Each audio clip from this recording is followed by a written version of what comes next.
بسم اللہ الرحمن الرحیم۔ السلام علیکم، ویلکم ٹو ماہم کہانی۔ پلیز میرے کو لائک کر دیجئے، اگر آپ نے ابھی تک چینل کو سبسکرائب نہیں کیا تو سبسکرائب کر دیجئے، بیل آئیکن کو بھی کلک کر دیجئے گا۔ اس سے یہ ہوگا کہ ہر نئی آنے والی ویڈیو کا آپ کو نوٹیفیکیشن ملتا رہے گا۔ چلتے ہیں ناول کی طرف۔ اور سر پکڑے ایک طرف بیٹھ گیا، بے بسی سے سر چکرا گیا تھا۔ آفس سے مسلسل کالز آ رہی تھیں۔ اس نے گہرا سانس بھر کر خود کو نارمل کیا اور کال اٹینڈ کر کے موبائل کان سے لگایا۔ عزیز، ایسا کرو، میٹنگ ڈیلے کر دو، مجھے فائل نہیں مل رہی اور تم مجھے سارا ڈیٹا پھر سے ای میل کر دو۔ میٹنگ کل شام کر لیں گے، اس نے سنجیدگی سے اپنے ایم ڈی کو ہدایت دی۔ اوکے سر، جیسے آپ کو بہتر لگے، مگر کلائنٹس غصہ کر سکتے ہیں۔ ہماری کمپنی نے ہمیشہ پرومسنگ کام کیا ہے، اب اگر ہم عین ٹائم پر… ایم ڈی نے ہچکچا کر اسے میٹنگ کینسل کرنے کا نقصان بتایا اور رات کے ماتھے پر بل پڑ گئے۔ میری بات سنو عزیز، ان سے کہہ دینا میٹنگ ڈیلے ہے، اگر نخرہ کریں تو فارغ کر دینا۔ میں کسی کے باپ کا نہیں کھاتا کہ ان کے نخرے دیکھوں، اس نے غصے سے اونچی ہوتی آواز میں کہا اور کال کاٹ دی۔ باتھ روم کے دروازے سے کان لگا کر کھڑی حمالہ کا دل بے ترتیب سا شور مچانے لگا۔ وہ غصے میں تھا، مطلب اس کی بھی خیر نہیں، وہ رونے والی ہو گئی۔ حمالہ، باہر آؤ! اور رات نے اونچی آواز میں اسے پکارا تو وہ اپنی جگہ اچھل کر رہ گئی۔ میں باہر نہیں آؤں گی، آپ چلے جائیں، اور فائل کا مجھے کچھ نہیں پتہ، نہ میں نے کچھ کیا ہے۔ وہ اندر سے ہی آواز بلند کر کے اسے بتانے لگی، میں اب کہیں نہیں جا رہا، تم باہر آؤ۔ وہ سخت لہجے میں بولا۔ حمالہ پریشان ہونے لگی۔ میں باہر آؤں گی تو آپ ڈانٹیں گے، یقین کریں یہ نقصان میں نے نہیں کیا۔ وہ سب خود بتا کر خود مکر رہی تھی۔ وہ پاگل تھی لیکن اوراد کو پاگل سمجھ رہی تھی۔ حمالہ، مجھے غصہ مت دلاؤ، باہر آ جاؤ، اندر بند رہنے سے کچھ ہوا تو میں بہت بری طرح پیش آؤں گا۔ وہ سختی سے دھمکاتا اپنا لیپ ٹاپ اٹھا کر آن کرنے لگا۔ ایک ہفتے سے اس فائل پر کام کر رہا تھا اور اب ایک دن میں وہ فائل تیار کرنے کا سوچ کر ہی اس کا سر پھٹنے لگا تھا۔ حمالہ آہستگی سے دروازہ کھولتی باہر نکل آئی، سر پہلے سے ہی اتنا جھکا لیا جتنا کوئی مجرم اپنا چہرہ چھپانے کے لیے جھکاتا ہے۔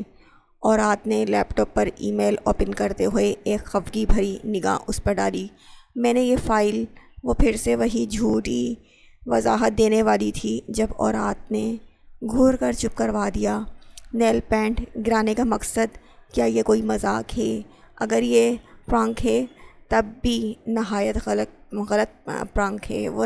وہ سنجیدگی سے سوال کر رہا تھا۔ حمالہ بے اختیار نفی میں سر ہلا گئی۔ مذاق نہیں کیا، اس نے شرمندگی سے کہا، تو پھر غصہ اتارا ہوگا؟ اور رات نے ابرو چڑھائی۔ حمالہ چور نظروں سے فائل کو دیکھنے لگی جیسے بہانہ سوچ رہی ہو، پھر یکدم اس کی آنکھیں چمکی۔ میں نے نیل پینٹ اس پر رکھا تھا تاکہ لگاؤں، مگر وہ جانے کیسے کھل کر اس فائل پر گر گیا۔ وہ نظریں چراتے ہوئے بول رہی تھی، لیپ ٹاپ پر سارا ڈیٹا دیکھتے اور رات نے حیرت سے اسے دیکھا۔ مجھے ایکسکیوز مت دو حمالہ، تم نے نیل پینٹ فائل کے اندر موجود پیجز پر گرایا ہے۔ تم جانتی ہو کتنا بڑا لاس کیا ہے تم نے میرا۔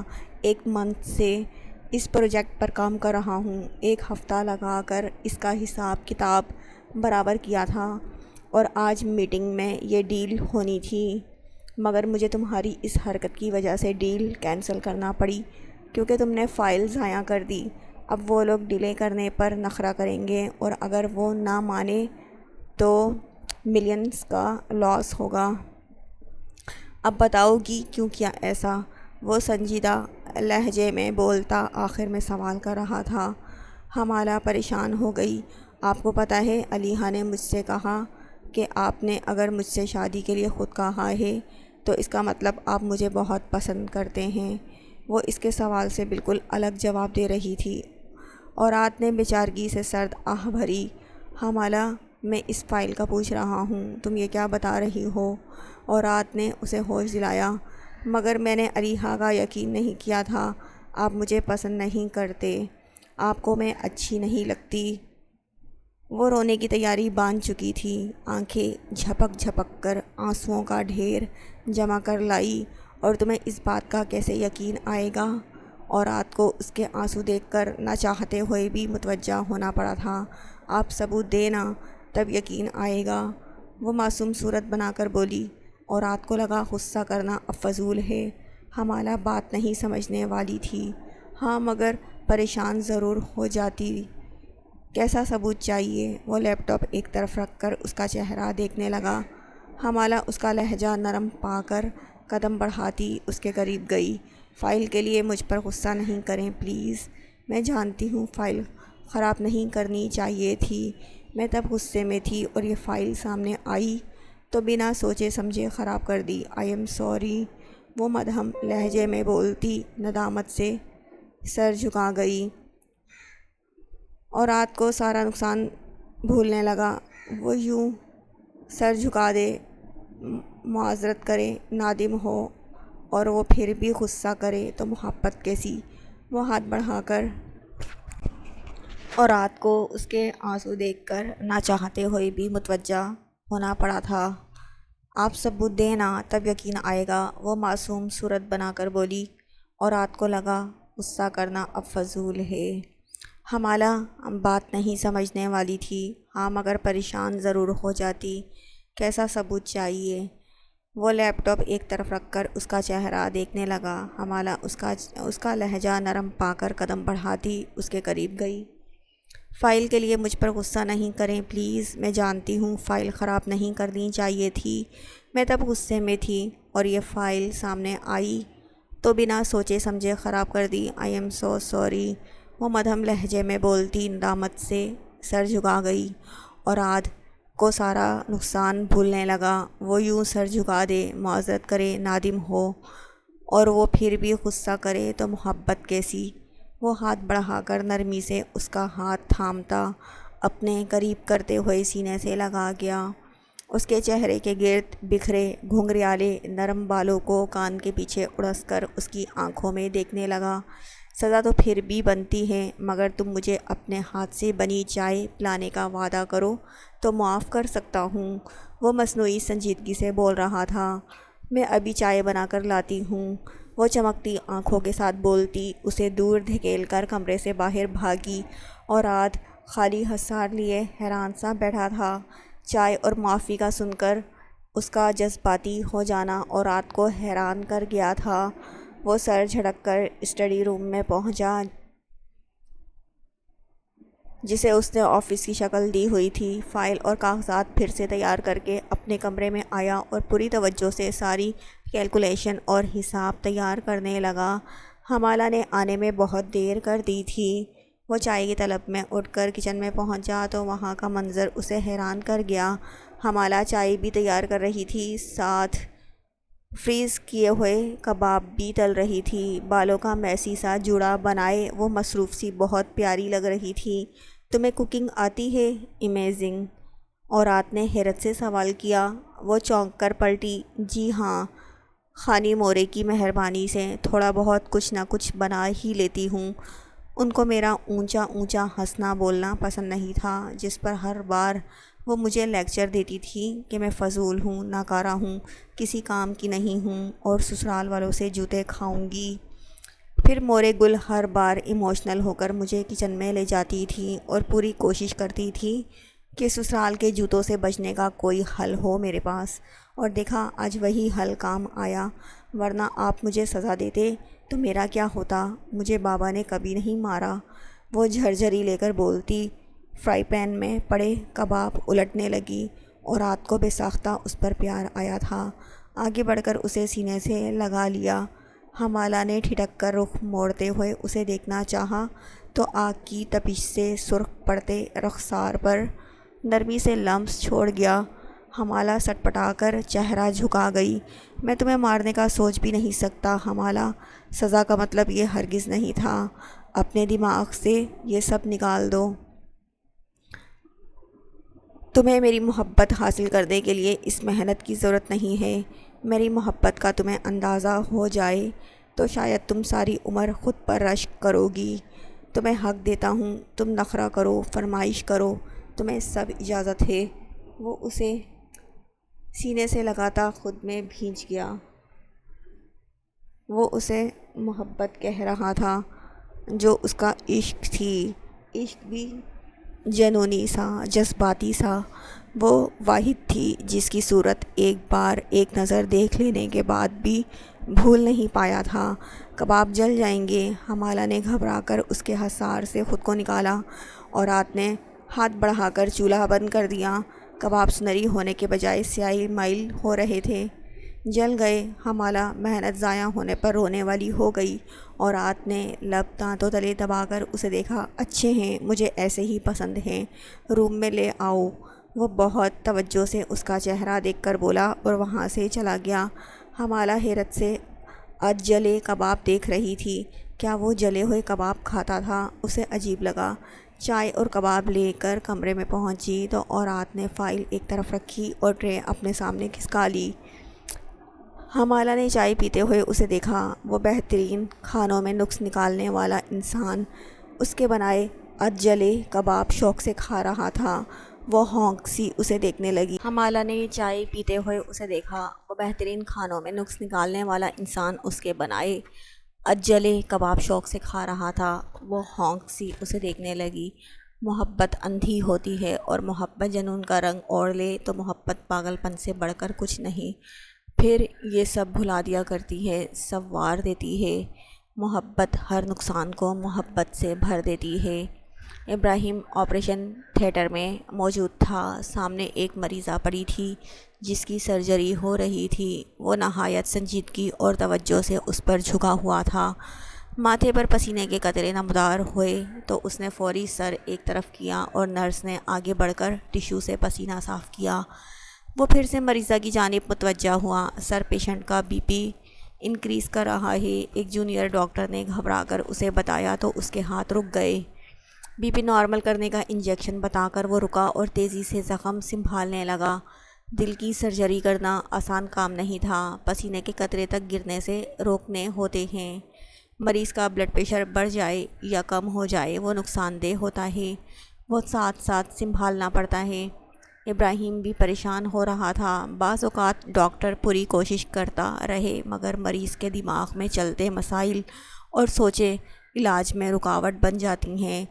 اس نے بی پی سنبھلنے پر پھر سے مریضہ پر جھکتے ہوئے اس کے دل کے ایک جانب موجود سوزش کا جائزہ لیا اور اس سوزش کو کاٹنے لگا۔ اسی دوران مریضہ کا بی پی پھر سے بڑھ گیا۔ سرجری جاری تھی اور درمیان میں مریضہ ساتھ چھوڑ رہی تھی۔ ابراہیم بدحواس ہونے لگا۔ زخم کو پھرتی سے ٹانکے لگانے کی کوشش کی تو خون کے بہنے کی رفتار بڑھنے لگی۔ اس کے ساتھ موجود عملہ بھی چوکنا ہو کر اس کی مدد کرنے لگا مگر 3-4 گھنٹوں کی مشقت طلب سرجری کے اختتامی مراحل میں ہی مریضہ کی موت ہو گئی۔ سر پیشنٹ کی ڈیتھ ہو چکی ہے، ساتھی ڈاکٹر نے اسے اطلاع دی مگر وہ لرزتے ہاتھوں سے لگا رہا۔ سر پلیز شی از نو مور، اسے پھر سے بتایا گیا۔ بار بار بتانے کے بعد اسے پکڑ کر پیچھے کر دیا گیا۔ وہ ساخت سا پیشنٹ کو دیکھنے لگا۔ ڈاکٹر کا کام شفا دینے کی اور بچانے کی کوشش کرنا ہوتا ہے۔ زندگی اور شفا اللہ کے ہاتھ ہے مگر یہ بات اکثر لوگ نہیں سمجھتے اور یہی بات ابراہیم کو پریشان کرتی تھی۔ ڈیڈ باڈی کا خون صاف کر کے ٹانکے لگا دیے گئے۔ ابراہیم سر جھکا کر آپریشن تھیٹر سے باہر نکلا تو سامنے مریضہ کے گھر والے موجود تھے۔ وہ جانتا تھا وہ لوگ گزری رات سے نوافل ادا کر رہے تھے اور اس لڑکی کی زندگی کی دعا کر رہے تھے۔ ایک لڑکا تیر کی سی تیزی سے اس کی طرف بڑھا۔ ڈاکٹر صاحب میری وائف اب کیسی ہیں؟ اس لڑکے کے سوال پر ابراہیم کا دل بند ہونے لگا۔ لوگ سمجھتے ہیں موت کی اطلاع دینے والا ڈاکٹر سر دل ہوتا ہے جسے فرق نہیں پڑتا۔ وہ انسان جو کئی گھنٹے مریض کی موت سے لڑتا رہے اور آخر میں ہار جائے، کیسے ممکن ہے وہ غمزدہ نہ ہو؟ سوری، ہم نے بہت کوشش کی مگر وہ ندامت سے بول رہا تھا جیسے جرم کیا ہو، حالانکہ کوشش کرتا رہا تھا، واقعی کوشش کرتا رہا تھا۔ شی از نو مور، یہ جملہ بولنا ابراہیم کے لیے مشکل تھا اور سننے والوں کے لیے تو قیامت تھا۔ وہ کیسے مر سکتی ہے؟ تم ڈاکٹروں کو آخر کیا آتا ہے؟ اسے مرنے کیسے دیا؟ پیسہ چاہیے ہوتا ہے تم لوگوں کو، تم نے مارا میری بیوی کو، تم ڈاکٹر نہیں قاتل ہو۔ وہ لڑکا پاگلوں کی طرح اس پر چیختا، اس کا گریبان پکڑ گیا۔ عام حالات میں گریبان پر ہاتھ ڈالنے والے کا وہ ہاتھ توڑ دیتا، مگر سامنے کھڑے لڑکے کی اذیت وہ سمجھ رہا تھا، تبھی خاموش رہا۔ سیکیورٹی نے اسے ابراہیم سے دور کیا تو ابراہیم تیزی سے قدم اٹھاتا اپنے آفس میں چلا گیا۔ اس کا سر پہلے ہی 3-4 گھنٹوں سے آپریشن تھیٹر میں رہنے سے چکرا رہا تھا، اس پر پیشنٹ کی عین وقت پر موت نے اسے ہلا کر رکھ دیا تھا۔ اس کے اعصاب بھاری ہونے لگے، فوری اٹھ کر گھر کی جانب روانہ ہو گیا۔ تھکن زدہ سا گھر پہنچا اور سیدھا اپنے کمرے میں جا کر بیٹھ گیا۔ حمینہ شاید باہر تھی، کمرہ اندھیرے میں ڈوبا ہوا تھا اور وہ ابھی روشنی چاہتا بھی نہیں تھا۔ اس کے چہرے پر تھکاوٹ سے زیادہ گھبراہٹ تھی، اس کی آنکھیں سرخ انگارہ ہو رہی تھیں اور سر کا درد شدت اختیار کر رہا تھا۔ بوریت کا شکار حمینہ لان میں ایک بینچ پر بیٹھی شام کو ڈوبتا دیکھ رہی تھی۔ ابراہیم کی گاڑی گھر میں آتی دیکھ کر بھی نظر انداز کیے بیٹھی رہی۔ شام گہری ہوئی تو مجبوراً اٹھ کر کمرے میں پہنچی۔ گھپ اندھیرے نے اس کا استقبال کیا۔ اس نے گھبرا کر لائٹس آن کی تو سامنے بیڈ پر ابراہیم بنا چینج کیے لیٹا ہوا نظر آیا۔ آپ ٹھیک ہیں؟ حمینہ نے اس کے قریب جا کر ہچکچاتے ہوئے سوال کیا۔ جواباً آنکھوں سے بازو ہٹا کر ابراہیم نے اسے دیکھا۔ سرخ آنکھیں اور ماتھے پر بکھرے بال اس کی حد درجہ تھکاوٹ کی چغلی کھا رہے تھے۔ حمینہ اس کی حالت پر گھبرا گئی تھی۔ کیا ہوا آپ کو؟ وہ پریشان سی بیڈ کے پاس جا کر اس پر جھکی۔ ابراہیم نے خاموشی سے اس کا ہاتھ تھام کر اسے اپنے پاس بٹھا لیا۔ میرے پاس بیٹھی رہو حمینہ، میں ٹھیک نہیں ہوں۔ وہ اپنی حالت سے پریشان ہو رہا تھا، تھکن اس کے اعصاب پر سوار ہو رہی تھی۔ اس کا بھاری مدھم لہجہ محسوس کر کے حمینہ خاموشی سے اس کے پاس بیٹھی رہی۔ ابراہیم نے اس کا نازک سا ہاتھ اپنے لبوں سے لگایا تو ہاتھ کی پشت پر جلتا ہوا لمس پا کر حمینہ نروس ہو گئی۔ جھجک کر دوسرا ہاتھ اس کی کشادہ پیشانی پر رکھ کر ہولے سے دبانے لگی۔ ٹھنڈا نرم شفا جیسا لمس پا کر ابراہیم نے آنکھیں کھول کر اسے دیکھا تو وہ اسے ہی دیکھ رہی تھی۔ چہرے پر فکر تھی، پریشانی تھی، وہ اس کی بیماری پر گھبرا رہی تھی۔ اس کے اس بدلاؤ اور مہربانی پر ابراہیم آہستگی سے مسکرایا۔ تم جانتی ہو، تمہارا لمس اور تمہارا ساتھ میرے لیے کسی دوا کا کام کرتا ہے، میری تھکن زائل کرتا ہے، اسی لیے تمہیں اپنے پاس رکھنا چاہتا ہوں، اپنے قریب رکھنا چاہتا ہوں۔ کیا تم ساری عمر میری بن کر میرے پاس رہ سکتی ہو حمینہ؟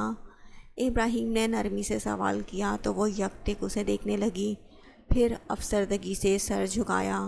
میرا ماضی، 2 لفظوں میں اپنی ہچکچاہٹ اور پریشانی کی وجہ بتاتی وہ نظر جھکا گئی تھی۔ ابراہیم نے اسے اپنی طرف جھکاتے ہوئے سینے سے لگا لیا۔ میرے لیے تم کافی ہو، تمہارا ماضی، تمہاری غلطی یا پھر تمہارا الجھا ہوا سا مزاج کچھ معنی نہیں رکھتا، بس تم ہو اور اتنا بہت ہے۔ ابراہیم نے جذب سے کہتے ہوئے اس کی پیشانی پر لب رکھے۔ حمینہ آہستگی سے آنکھیں موندتی خود کو وقت کے حوالے کر گئی، اپنا آپ ابراہیم کو دے دیا۔ اگر وہ اتنی چاہت کا دعویٰ کر رہا ہے تو آزمانے میں حرج ہی کیا تھا۔ تکلیفیں اسے بن مانگے ملی تھیں اور خوشیاں وہ خود اپنے آپ پر حرام کیے رہی، مگر اب سمجھنے لگی تھی کہ کوئی ہاتھ تھامے، کوئی سہارا دے، کوئی ساتھ دے، کوئی اپنا بنے تو اس پر یقین کر لینا چاہیے۔ ذلت اٹھانے کے بعد بھی اگر میسر ہو تو محبت کر لینی چاہیے۔ الہام کی اسٹڈی اسٹارٹ ہو چکی تھی۔ وہ پہلی بار بغیر کسی سختی اور روک ٹوک کے توجہ سے پڑھ رہا تھا۔ اسے لگتا تھا اب وہ بڑا ہو گیا ہے، وہ ٹھیک سمجھ رہا تھا، وہ اپنے فیصلے خود لینے لگا تھا۔ اس نے حویلی والوں کا خود پر تھوپا رشتہ بھی انجام کو پہنچا دیا تھا۔ یہاں پہنچ کر کچھ دن اس نے کسی سے رابطہ نہیں کیا۔ اسے لگا احوال سب کو بتا دے گی۔ جب رابطہ کیا تو اس کا خیال غلط ثابت ہوا تھا، سب نارمل تھے، کسی نے اسے کچھ نہیں کہا۔ شکریہ محترمہ، شکریہ محترمہ، میں کچھ تو عزت نفس باقی ہے۔ اس نے طنزیہ سوچ کر سر جھٹکا تھا۔ اس کا قصور سوچ لیتا تو خالی دماغ رہتا۔ جسے سزا دے کر آیا تھا وہ پہلے ہی سزا جھیل رہی تھی۔ وہ بوجھ سے آزاد ہو آیا اور اس نازک وجود کو ذلت کے ملبے تلے دبا آیا تھا۔ اپنا وہ سر اٹھاتی، نہ آواز بلند کرتی، نہ وہ بولنے کے قابل رہی، نہ اس نے کسی کو کچھ بتایا۔ اس وقت موسم ابر آلود تھا۔ الہام نے اپنی تیاری کرتے ہوئے ابھی تک بیگ میں پڑے سامان سے جیکٹ نکالی۔ جیکٹ سے نکل کر ایک کاغذ فرش پر گرا۔ الہام نے چونک کر قدرے حیرت سے وہ کاغذ دیکھا اور جھک کر اٹھا لیا۔ اسے دیر ہو رہی تھی مگر تجسس بڑھ رہا تھا۔ اس نے کاغذ کھول کر دیکھا تو صاف رائٹنگ میں کوئی تحریر درج تھی۔ وہ طرز تخاطب پر ٹھٹک گیا تھا۔ اس شخص کے نام جس کے ساتھ میرا نکاح مجھے پوچھے بتائے بنا کر دیا گیا۔ پہلی لائن پر ہی وہ خط لکھتے والی کو پہچان کر لب بھیج گیا۔ دل چاہا کاغذ پھاڑ کر پھینک دے مگر بے اختیار رک گیا۔ آپ کے الفاظ میں نے اچھے سے سمجھ لیے ہیں۔ مجھے برا کچھ نہیں لگا کیونکہ جو مجھے کہا گیا وہ سننے کی میں عادی ہو چکی ہوں۔